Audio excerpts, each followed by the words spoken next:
Good morning, everyone. I want to begin by expressing my gratitude to our community for their patience as we work to uncover the truth during this investigation. From the start, I made it clear that no stone will be left unturned in our pursuit of the facts.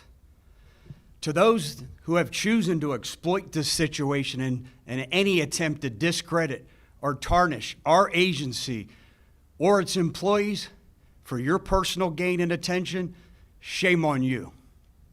The men and women of the Hillsborough County Sheriff's Office have earned this community's trust through years of honorable service.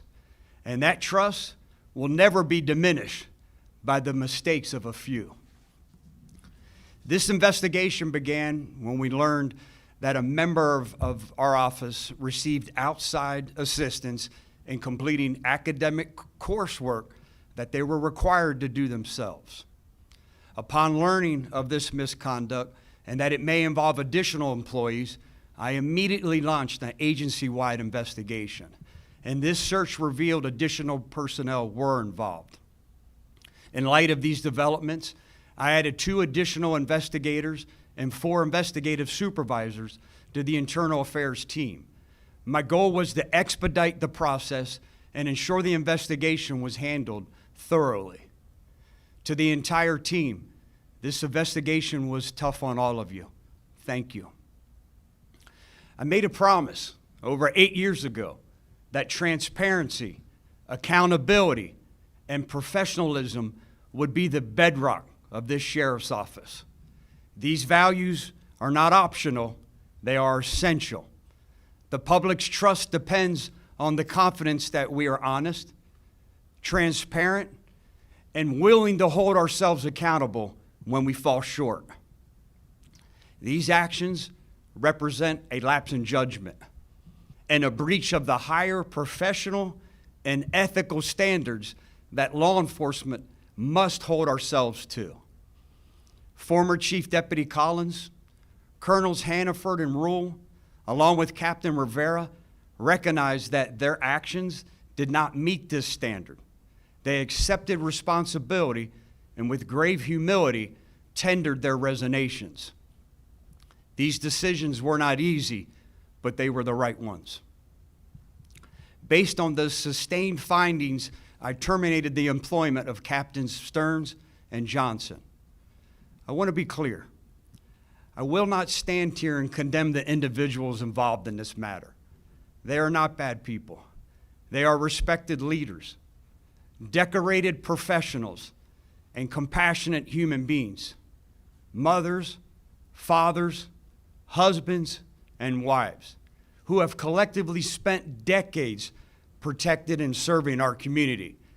They have responded to emergencies in the middle of the night, comforted victims of tragedy, bridged the gap with our community, and mentored countless young deputies. Their records are filled with examples of courage, sacrifice, and honor. What occurred here was not about a lack of ability or care. It was a shortcut, a moment of poor judgment, a choice that, while wrong, was not malicious. In a separate, unrelated matter, we began looking into Major James Jackson, who was working off-duty jobs during his normal work hours. Upon learning this, I asked for a comparison of all salaried employees, looking at their work hours and their off-duty employment. We found several overlaps, but we also discovered that our policy did not prohibit them from flexing additional hours accrued from after-hours meetings, holidays, weekends, overnight call-outs, and activities such as charity events. The individuals with overlaps were exonerated, and our policy was updated, so this will never happen again. And the affected employees will forfeit their accruals to compensate for the overlap. Major James Jackson was on that list. And investigators also discovered he violated several agency procedures regarding off-duty employment and the acceptance of gratuities.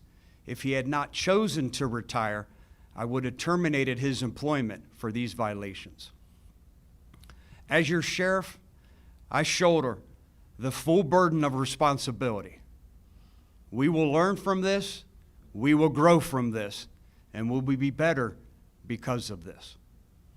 At this time, I'll attempt to answer any questions you may have. Sheriff, I have to ask you, why not have an independent outside agency like the FTLE or FBI investigate this? Because it's my understanding from our previous briefing here that you were able to find out some of these people used the services of Mr. Roush by their internal emails, their sheriff's office emails, but Correct. not able to investigate their personal emails. So first off, why not have an outside agency investigate? And secondly, do you have any concern that people were able to utilize their personal emails to communicate with Mr. Roush and thereby not caught by this investigation? Yeah, great question. I firmly feel that we have the best investigators in the business. When you look at our clearance rate, when you look at the packet you were provided, over 6,371 pages of information, it shows each and every one of you just how thorough our investigators are. This isn't criminal. FDLE, FBI wouldn't have access to an employee's personal emails no different than we have access to their personal emails. What we did is control everything that was within our ability. We left no stone unturned, making sure that we were extremely thorough. We even flew investigators up to New Hampshire to meet with the paper writer and interview him, where he admitted writing papers for every one of the employees involved. We left no stone unturned. So you said it's not criminal, but these individuals used Mr. Roush to complete their coursework, thereby in career advancement training, they were able to advance their careers, increase their salaries, and one could say this is theft of services. Wouldn't that be a criminal investigation that could involve an outside agency? Absolutely, and I hear what you're saying. If this was the sole reason that these individuals were promoted, you're 100% correct. All this is to make yourself eligible for promotion. There's so many different factors that go in and that we weigh on when we sit here and we make promotions at any level. Whether they take a promotional exam, it just creates eligibility and puts you on the list where you're available for selection. To be quite honest with you, in 2024, I stopped having that requirement be a part of the eligibility process because I didn't see the value in it. So I stopped that back in 2024. So again, if this was the sole purpose of why this person was going to be receive some type of career advancement, I agree with you. It played one small part, and it was only the part of they became eligible. So why allow some people to resign versus terminate them? Because this is an integrity issue, and most of these people have now been put on the Brady list. Yeah. They can no longer testify, so their services beyond their careers are nullified. Yeah, they paid with their careers. Their careers in law enforcement are over. Every single person had the opportunity to resign. The two that I terminated made a decision that they were going to continue to go through the process. They wanted to come into internal affairs. They thought it wasn't as egregious as I felt, and they thought that they could win or make sure the allegations against them were not sustained. That wasn't the case. I met the investigative team afterwards. They assured me that there was no evidence presented to the contrary of these allegations being sustained. At that point, I terminated their employment. Why did they use Roush, and did he say that it was anybody else within this department or any other that his services were utilized? I don't know why. I'm going to be quite honest with you. I've said this before. I never knew there was such a service that you could pay someone and compensate them to write papers for you. I had no idea until this came to light. He didn't acknowledge that he wrote papers for anyone else. Period. And he left it at that. Outside of these 6, do you think there are any other employees of the Sheriff's Office that have academic integrity violations? Yeah, another great question. I have no idea. I could sit here and speculate, but again, I I'm not in a speculation business, I'm in the fact business. And again, it would be irresponsible for me to sit here and speculate. From what I'm being told and what I've learned subsequent to this going on for the last 3 weeks, is that when he lived here, he was very popular, that he wrote papers for a lot of different people, from military to law enforcement to everyday individuals that were going to college. I don't know who was involved and not involved. And when it comes to Mr. Roush, what was he alleged to have done with these six? You have to speak up. I'm sorry, I can't hear you. When it comes to Robert Roush, what was he alleged to have done with these six and helped them in what way? Complete. Robert Roush was, when we met with him, because he was the person from the metadata, not just emails at the beginning, but metadata that we uncovered. He's the person, he was the author of these papers. A lot of people ask me, do you think he was a tutor? He may have been a tutor, but what we do know at this point is some people took it too far. My colleague just asked you if anyone else was involved, and your answer was, I don't know. Isn't Yeah. that enough of a justification to call in another agency and look into all this so that you can find out? You keep bringing that up. What would I call an outside agency and have them do, though? What would they have access to that we don't have access to? What would be different? That's what I'm trying to tell you. We have the best investigators in the business. You see the thorough packet that you have. There's nothing from an outside agency that would have come in and done that we didn't do, and the proactive steps that we took to do it. Several of the people implicated in this investigation attended St. Leo University. Do you know if Roush wrote papers for any of them while they were attending school there? I do not know. I don't know. I know when our internal affairs investigators investigated former Chief Deputy Collins' wife, she alleged that this person did his coursework for his master's degree and also his coursework at the FBI National Academy. To the extent, that's what I know. Your investigators been in touch with St. Leo about this? They have. And the FBI National Academy and the Southern Police Institute, where another person was involved. How does the sheriff's office move forward from this? Well, there's many ways we have to move forward. Number one, we've created some different policies. I think the biggest way we move forward is what I do each and every day, and that's fix and repair policy and establish culture. You would have to live under a rock right now to see that I have a zero tolerance when it comes to integrity and violations of integrity. So I think you have to establish a culture. It's no different than an employee. One of the 4,000 employees decides to make a poor decision and drive while impaired. That person is immediately terminated. I think I'm the person who has to establish the culture. And the culture is that any type of academic cheating will be subject to dismissal. Other than the FBI National Academy, the one individual who had Mr. Roush complete coursework for him there, what other career advancement training courses or institutions did he complete coursework for? The Southern Police Institute. Yeah, Captain Marvin Johnson attended there, and he wrote, I know, at least 17 papers while he was at the Southern Police Institute. We've been in touch with, I don't want to mess up his title, the Dean of Academics there. In the history of the Hillsborough County Sheriff's Office, to your knowledge, have you ever had something like this happen before? This academic integrity? Not in the 34 years that I've been here. I guess that's the bright spot, that misconduct like this is extremely rare at the Hillsborough County Sheriff's Office. It's even more rare by members of the command staff. Does this compromise any cases or any investigations that have gone through the courts or might currently be going through that any of these investigators or deputies might have worked on? 100%. They're placed, as you heard from Mr. Pattison, on the Brady unable to testify list.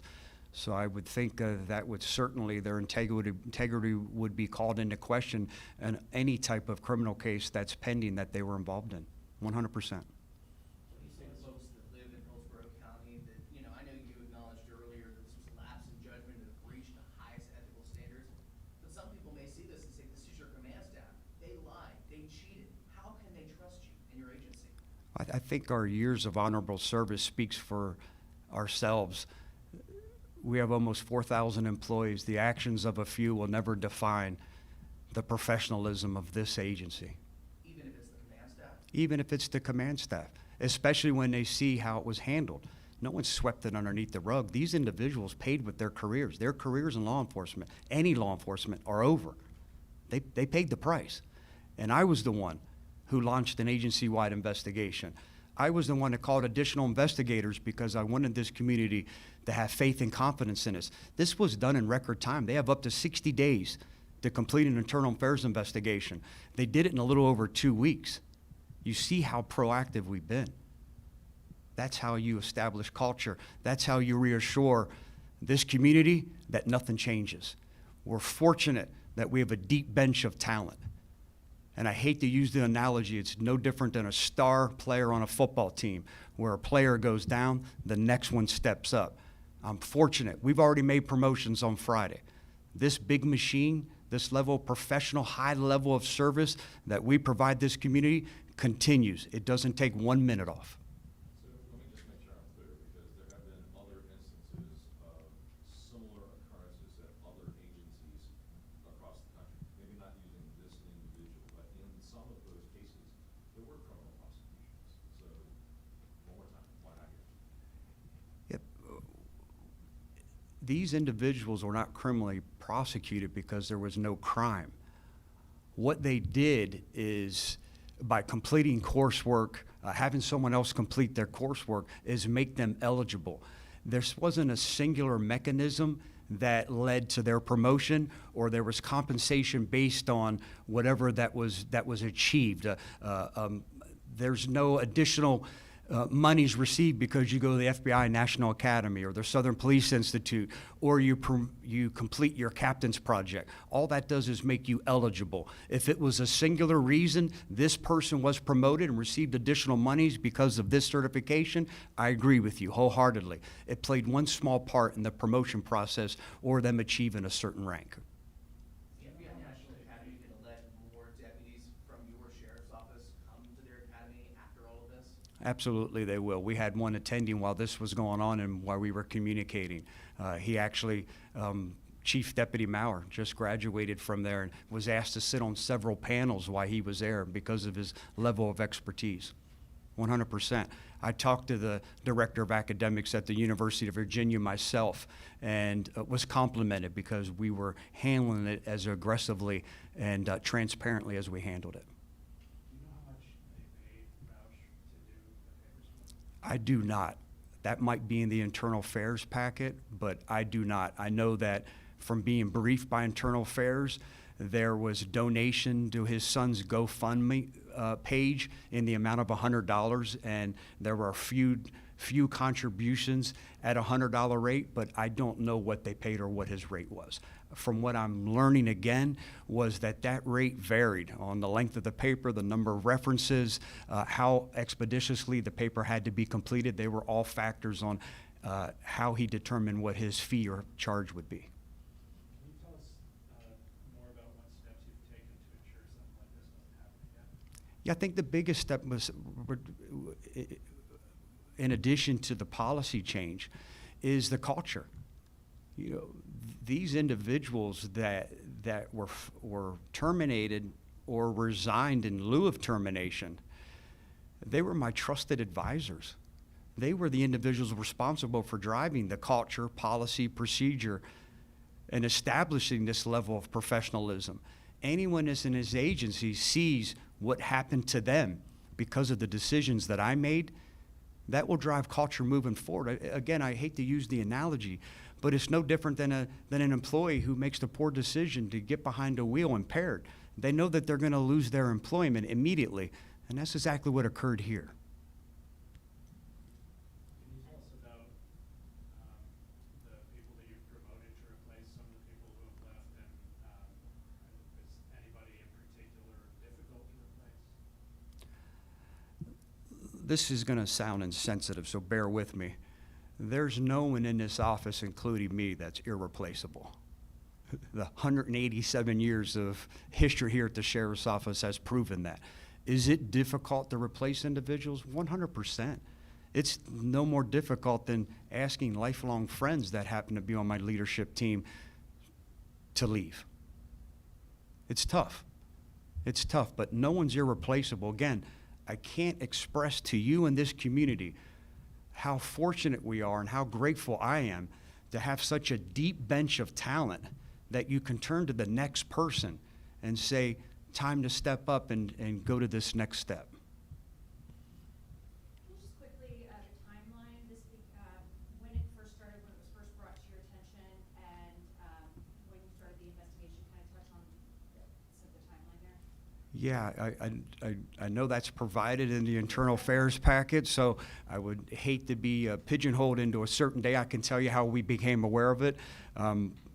Going back in time, we learned from Chief Deputy, at the time, former Chief Deputy Anthony Collins' wife, sent an email to several individuals, one of them being me, with snapshots from text messages and emails of his communication back with what we later learned was Robert Roush, a person who authored and completed his coursework for him.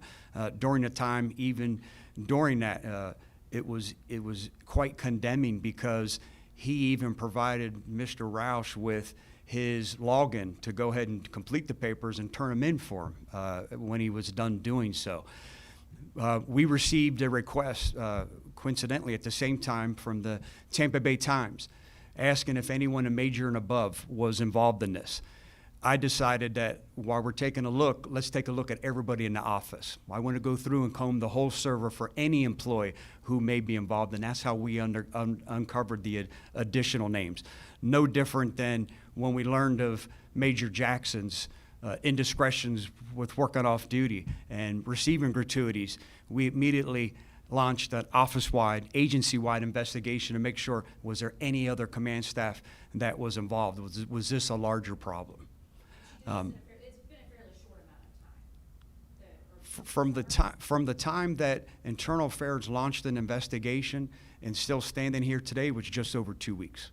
Do you expect anybody else? I sure hope not.